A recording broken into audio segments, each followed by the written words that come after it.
Where were the children of the forest when fire devoured the sky above Valyria? Were they silent in their caves, blind to the doom of dragons? Or did their green eyes flicker with foresight as the world's mightiest empire crumbled in flame? Tonight, we begin an inquiry into shadows and whispers, a mystery that binds the oldest of races to the most terrible catastrophe the world has ever known. If Daenerys Targaryen dreamed about the doom, it only makes sense that the children of the forest knew about it too, right?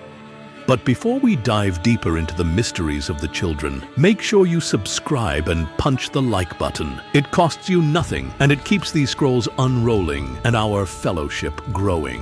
Think of it as adding your voice to the hall, so that my tales might echo further across the realm. Our community is growing, and you're a part of it, so thank you.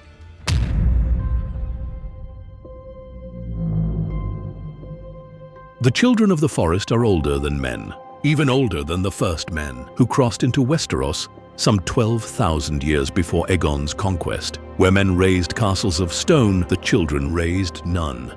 They lived among the trees, worshipped the old gods, and spoke with ravens and beasts. Their hands carved faces into the weirwoods, those pale-barked, red-leaved sentinels whose roots run deeper than mountains. Canon tells us that the children were small of stature, their skin nut-brown, their eyes wide and luminous, green or gold, glimmering like cat's eyes in the dark. They wielded no steel, but they crafted obsidian weapons, dragonglass, that could pierce even the flesh of the others. It is said their greenseers, those rare children with green eyes, could see through the eyes of beasts, slip into the skin of wolves or birds, and most wondrous of all, look through the carved faces of the weirwoods to see both past and present. Some even whisper that the strongest greenseers could glimpse the yet to come.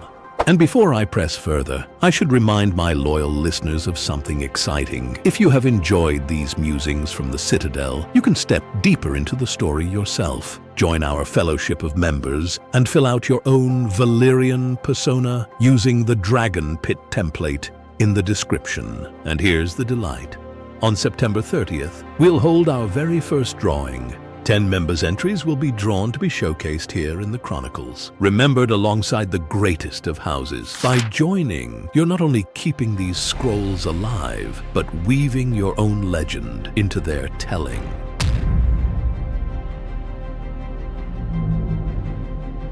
When the first men landed in Westeros, war came. For 2,000 years, the children fought with stone, wood, and spell against bronze and fire.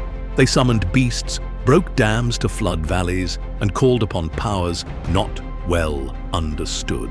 The greatest spell remembered from this time was the breaking of the Arm of Dawn, shattering the land bridge between Essos and Westeros. Was it sorcery or slow erosion, twisted into myth? Even the Citadel cannot say. At last, peace came in the form of the Pact, forged on the Isle of Faces, where green men still stand sentinel. The first men kept their kingdoms, but swore to honor the forests and the weirwoods. But even with peace, the children of the forest dwindled. When the Andals arrived, thousands of years later, wielding steel and preaching the faith of the Seven, the children were pushed further still, until they vanished from the south. By the time of the Doom of Valyria, some 4 centuries before Aegon's conquest, the children survived only in the north, hidden in deep caves beyond the wall. Fewer and fewer were born each generation. They were, by all accounts, a dying race.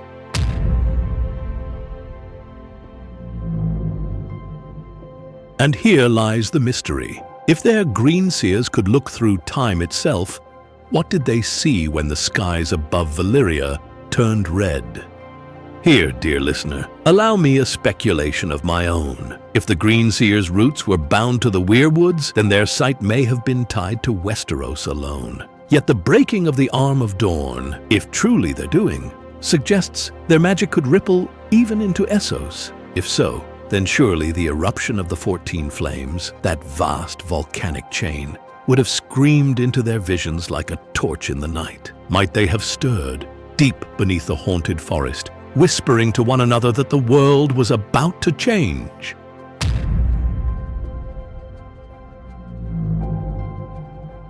In all the chronicles, there is silence. Maester's right of Valyrian splendor, its roads of fused stone, its dragons beyond count, its dominion over Essos, they record its end. The sudden eruption of every volcano, the ground rent asunder, the sky filled with ash and fire, the empire shattered in a single day.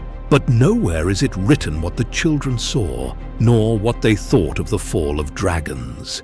This silence, to my mind, is suspicious. Did the children truly vanish so deeply that not a whisper of their foresight escaped?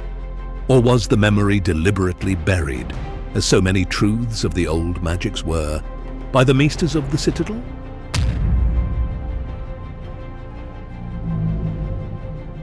Here I turn to a tantalizing connection.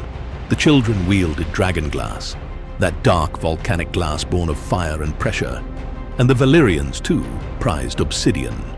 Their glass candles, slender rods of obsidian that could burn with strange green or black flames, were said to allow sorcerers to see across seas and into the minds of men. Is this mere coincidence? Both the first folk of Westeros and the dragon lords of Essos wielded obsidian in their magics. Might they have drawn from the same deep well of the world's fire? If so, then the Doom of Valyria, the sudden overloading of the 14 flames, could have sent shockwaves through that same source. Perhaps the children of the forest felt it not only as heat and quaking, but as a tremor in the very root of magic itself.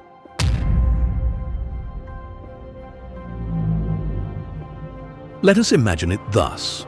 Far to the north, in the black of some hollow cave where roots hung like curtains, a greenseer sat before a weirwood's carved face. His skin was as thin as parchment, his body half merged with the tree. He closed his eyes, and through the red sap eyes of the weirwood, he looked. At first, he saw only the usual shadows of Westeros, wolves hunting in the snows, ravens wheeling through gray skies, men warring over crowns. But then, a tremor, a faint flicker at the very edge of his sight. Fire, smoke, molten rock rising from the sea.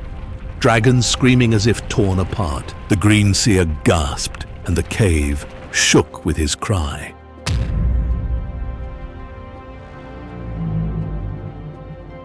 Did the children know of Valyria's end before it came?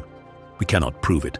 Yet I find it difficult to believe that those whose very roots ran deep into the bones of the world could remain blind to such upheaval. Here, my musings venture further still. Some claim that the Doom was no mere natural eruption, that the Valyrians, drunk on power, wove spells too great to control, and their sorcery turned against them. If true, then perhaps the children of the forest felt that backlash most keenly. For if Valyrian magic drew upon the fires of the earth, the children drew upon its roots. Two ends of the same great tapestry, torn apart in a single instant. So, where were the children of the forest during the Doom of Valyria? Hidden? Yes. Dying? Yes. But blind? I think not.